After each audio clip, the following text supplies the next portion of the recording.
Welcome to the Something to Think About podcast, where we take a closer look at what the Bible says about common questions. I am Andre Palmer. Welcome to another edition of the Something to Think About podcast. This month we'll be looking on how to keep your thoughts clear. That's the new series that we want to focus on for this month. As always, our core scripture, we go straight into the word. We look on 1 Peter 5 verse 8, reading from the God's Words translation. It says, "Keep your mind clear and be alert. Your opponent, the devil, is prowling around like a roaring lion as he looks for someone to devour." So what we're talking about, keeping your mind clear, is basically not being a victim of distraction. That's basically what we want to look on. How you can become a victim of distraction, and it causes you now to not to be alert or to be ready to pay attention or to take advantage of many opportunities that may come your way. This week we want to zero in on what can cause you not to be alert, what can cause you to have so many distractions and how it can impact on your mind. And then at the end we want to share some tips in terms of the last part of the series. We want to share some tips in terms of what exactly you can do to actually clear your mind as a believer. So we will look at 4 reasons. One, the first reason is lack of confidence in God's kindness. And that's according to 1 Peter 1 verse 3 is basically you don't know or don't even fully understand or appreciate God's kindness towards you. But before we even go into the discussion, let's hear what the word has to say. 1 Peter 1 verse 13 says, "Therefore your minds must be clear and ready for action. Place your confidence completely in what God's kindness will bring you when Jesus Christ appears again."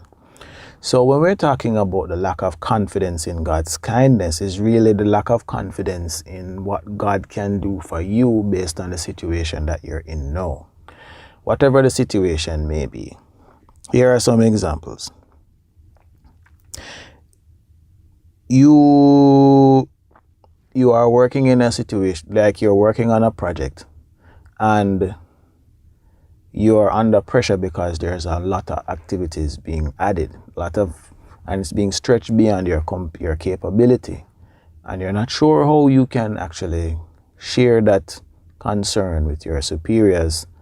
And because of the magnitude of the work and the deadline, you are now caught up trying to figure out, how am I going to figure out this thing, complete the project on time, and do it with the limitations that I have, because your resources are very limited.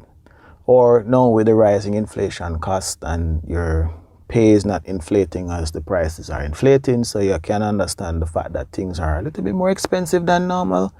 So there's a concern about how is it that you're going to pay for all these necessary items with the limited money that you have. And you're not sure if God has a solution for you, and you're thinking about a solution of how can you resolve this matter.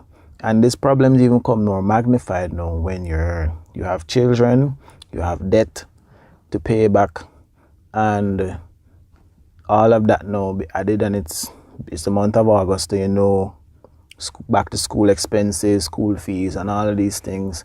They keep piling up. Gas prices keep going up. Bus fare and transportation for those who travel by bus or public transport may be a little bit more expensive than normal. They may travel longer and all these things. So these are major concerns, and you're not sure how God can actually help you. So your confidence is a little bit low because of these things. So lack of confidence can cause that. And the other thing now, the second reason, number 2, that can cause you to be distracted or your mind's not to be cleared is lack of self-control. So this now can stem from an argument between you and your spouse, children, boss, co-worker, neighbor, in a matter, and the impact that can have on you after. According to 1 Peter 4 verse 7, the end of everything is near. Therefore, practice self-control. Keep your minds clear so you can pray. So this is a warning as well as a tip in terms of the reason why we want to keep our minds clear. But if you think about it, the lack of self-control, in terms of sometimes how you respond to these things, whether it be an argument or whether it be your spending habits, can also affect your confidence, because sometimes it can push your mind into a place where you're thinking about the impact of what happened and you're meditating on it, as opposed to thinking about how you can resolve a solution versus you're replaying the incident in your mind. We'll be looking on that later, but when you think about the lack of self-control, is really all restraint is not there. So if the prices of things are going up, your spending is going up along with the inflation, and you have no way of saying, hey, I need to kind of draw brakes on these things and stop so I can reassess my position and make a decision about what I'm going to do going forward. This is important, and this can cause you to end up in the wrong place, and mentally, as opposed to finding a solution, you are actually making the problem worse by what you're actually doing. The third thing, number 3 on the list, is focusing on the wrong things. And for that, we want to jump into the book of Luke, verse 21, verse 34. Make sure that you don't become drunk, hungover, and worried about life. Then that day would suddenly catch you by surprise. So another impact and a negative thing about what your mind not being clear is that you'll get hungover, you become worried, and suddenly things will catch you by surprise. So what basically Jesus is really talking about is that what are you thinking about now? And your focus is really on the problem and not the solution. So when your mind is not clear, you're focusing mostly on the problem, studying the problem, why it happened, why this has happened to me, oh, I'm hopeless now, there's no solution, there's no resolve, God can't help me, that, and you go on to a whole list of complaints, and your grocery list of what you need gets taller every day. And when you talk about it, you are deflated, and the impact psychologically of you worrying and thinking about the problem, it gets worse. So, for example, you're faced a situation where your heart is broken because of a relationship, something happened, whatever it is, you're wounded emotionally by it. You spend your days focusing on the incident. What happened, you replay it, and every time you replay it in your mind, it's almost as if it's fresh, it just happened. So every time you replay that traumatic incident, whatever it is, whether it is that you were raped, sexually molested, somebody verbally abused you, you were physically abused, emotionally abused, somebody abandoned you, you don't see any way out because you're living in poverty and your pay is not enough to cover, it no matter. You're focusing on the fact that this is a problem.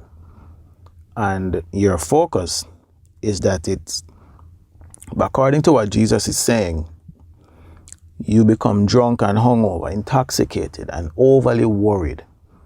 Imagine you're intoxicated and worried at the same time. And that's the magnitude of what being distracted can happen, what it can cause. And it's a dangerous place to be in. But at the same time, Jesus is saying, don't worry about these things. Don't become hungover. But when you think about it, that's another reason. You're focused on the problem, not the solution. That's the distinction. The last thing is abusing power. So you all know that somebody will get in a position of authority and they're abusing their power because they're in charge now until the boss come back. Substitute boss, you can call it. According to Matthew 24, verse 48 to 50, it says, On the other hand, that servant, if he is wicked, may think that it will be long time before his master comes. Servant may begin to beat the other servants and eat and drink with the drunks. His master will return unexpectedly. So, the whole point of all of this discussion this week is the fact that when you become distracted by the problem, the incident that happened, what will end up happening over the long term is that you won't be able to see your way out. Your mind will become unclear, your judgment will be clouded, and the way forward for you will not appear like there's even a solution. And that can lead into a number of things. And we'll get into that next week in terms of the result of you being distracted and what it can cause. But the whole point is that you're meditating on the problem. And in another instance is you not being alert, is not focusing on what exactly you need to do at this time. And your mind not being clear, it keeps you in an unhealthy loop that keeps you stuck and bound, because that incident is so traumatic to the point where you're constantly thinking about it and it's being replayed in your mind.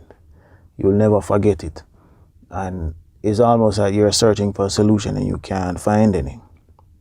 But there's a solution that we have found in the Word. Jesus said, keep your minds clear and be alert so that you can pray.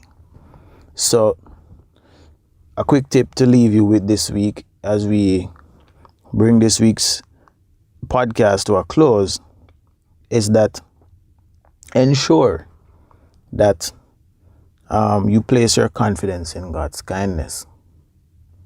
And is your confidence in God's kindness of what He can do to help you? Or is it that your trust is looking for a different solution other than God? The next thing you want to think about is that, are you putting self-control measures in place to ensure that the problem don't get worse than what it is? Next question is, what are you focusing on? Are you focusing on the problem, or are you actively looking through the Word for a solution? And are you abusing your authority? If you are in a position of leadership, or based on where you are now, are you abusing your position right now and being distracted from what is it that you should be doing now? These insights and answers to those questions can help push you to the next level in terms of what Peter says in terms of being alert. So to keep your minds clear so you can be alert. And the alert is what you're really looking for, is opportunities for solutions to solve the problem. But when you're distracted in the loop, you'll never see it because you're not looking for the solution itself. You're actually looking for ways to magnify or confirm that the problem is a problem. But you want to move from where you want that position and move to another level by resolving the matter and pressing ahead towards the mark. Anyway, that's it from me this week. Hope you have a lovely week for the rest of the week. God bless and one love. And that's our show. Thanks for listening. I release a new episode of this podcast every Tuesday wherever you listen to your podcast. If you find this information useful, please share this episode with a friend. This podcast was also brought to you by remlaministries.com. Resources to help you on your Christian journey, study guides, counseling, and more. For more information, visit our website at www.remlaministries.com.